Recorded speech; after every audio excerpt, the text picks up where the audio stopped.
আসসালামু আলাইকুম my YouTube family. দেশ বা দেশের বাইরে যে যেখানে আছেন সকলকে আমার সালাম। সকলে সুস্থ থাকুন, ভালো থাকুন আর নেক পথে চলুন, এই দোয়াই করি আল্লাহ পাকের কাছে। আর আপনারাও আমাদের জন্য দোয়া করবেন, আমরা যেন সুস্থ সবল থাকতে পারি আর নেক পথে চলতে পারি। ফ্রেন্ডস, আজকে আমি শেয়ার করব কোরবানি ঈদ স্পেশাল দুধ সিমই রান্না। তবে দুধ সিমই রান্না আমি অনেকগুলো শেয়ার করেছি, আপনারা দেখে নিতে পারেন, ডিসক্রিপশন বক্সে লিঙ্ক দিয়ে দেবো, দেখে নিতে পারেন। তো আজকের সিমইটা একটু অন্যরকম, এটা খেতে খুবই টেস্টি আর যাদেরকে খাওয়াবেন তাদের মুখে কিন্তু সারা জীবন লেগে থাকবে। তো অবশ্যই ঈদেতে এটা ট্রাই করবেন। চলুন শুরু করি। বিসমিল্লাহির রহমানির রহিম।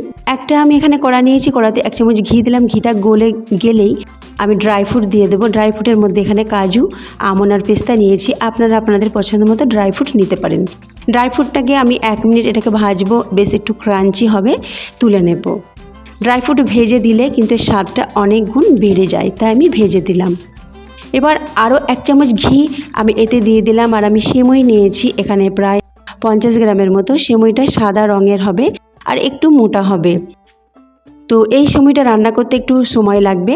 তো এর কালারটা একটু চেঞ্জ করব। এটাকে ঘিয়ের সাথে ভেজে একটু কালারটা যখন বেশ ভালো মতো চেঞ্জ হয়ে যাবে তখন আমি এটাকে তুলে নেব। দেখুন কালার অনেক পরিবর্তন হয়ে গেছে। এবার এটাকে আমি নামিয়ে নিচ্ছি আর দুধ বসিয়ে দেব। আগে থেকে ফুটিয়ে রেখেছিলাম 1 লিটার ফুল ফ্যাটযুক্ত গরুর দুধ, যেটাকে আমি বসিয়ে দিলাম গ্যাসেতে। একটু নাড়াচাড়া করে দেব। এটা আমি ফুটিয়ে রেখেছিলাম। এবার এতে আমি দিয়ে দেব মিল্ক পাউডার। মিল্ক পাউডার প্রায় ধরুন এটা 3 থেকে 4 টেবিল চামচের মতো। মিল্ক পাউডার দিলে সিমই রান্নার স্বাদটা অনেক বেড়ে যায়, তাই আমি মিল্ক পাউডার দিচ্ছি। আপনারা এর পরিবর্তে দিতে পারেন কনডেন্স মিল্ক। এবার আমি মাখানা দিলাম, মাখানা যদি বাড়িতে থাকে দেবেন। আর 4টে এলাচকে ফাটিয়ে দিলাম। তারপরে ভেজে রাখা সিমইটা দিয়ে দিলাম। সিমইটা দিয়ে কিছুক্ষণ নাড়াচাড়া করব।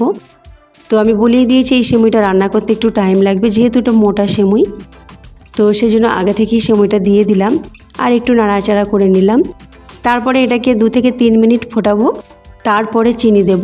আগে এটা ভালোভাবে ফুটে যাক। তারপরে আমি এতে প্রায় ধরুন 50 গ্রামের মতো চিনিটা আপনারা আপনাদের স্বাদ অনুযায়ী দেবেন। তারপরে 1 চুটকি লবণও দেব। মিষ্টি জাতীয় খাবারে লবণ দিলে তার স্বাদটা অনেক গুণ বেড়ে যায়, আমি এটা প্রায় বলে থাকি।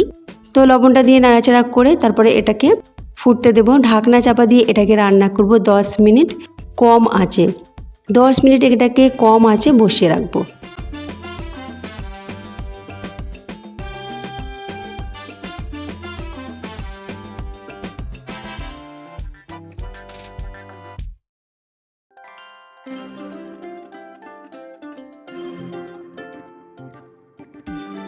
দশ মিনিট হয়ে গেছে।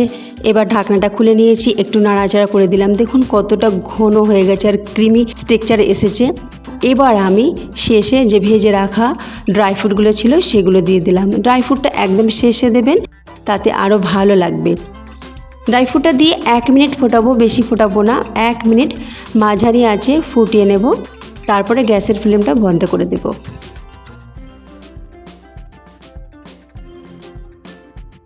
খুবই মজাদার হয়েছিল এই সিমই রান্নাটা, আর বানানো খুবই সোজা। আর বারবার একরকম সিমই রান্না না করে যদি আলাদা আলাদা করে রান্না করে খান তো সবার মনটাকেও জয় করতে পারবেন। আর এই ঈদেতে এই সিমইটা একবার ট্রাই করবেন, সবার মুখে কিন্তু লেগে থাকবে এর স্বাদ।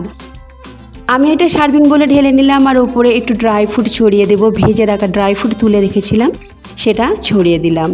রেসিপি ভালো লাগলে ফ্রেন্ডস অবশ্যই লাইক করবেন, তার সাথে সাবস্ক্রাইব করে পাশে থাকা বেল আইকনটি ক্লিক করবেন সবার আগে নতুন রেসিপিটি পাওয়ার জন্য।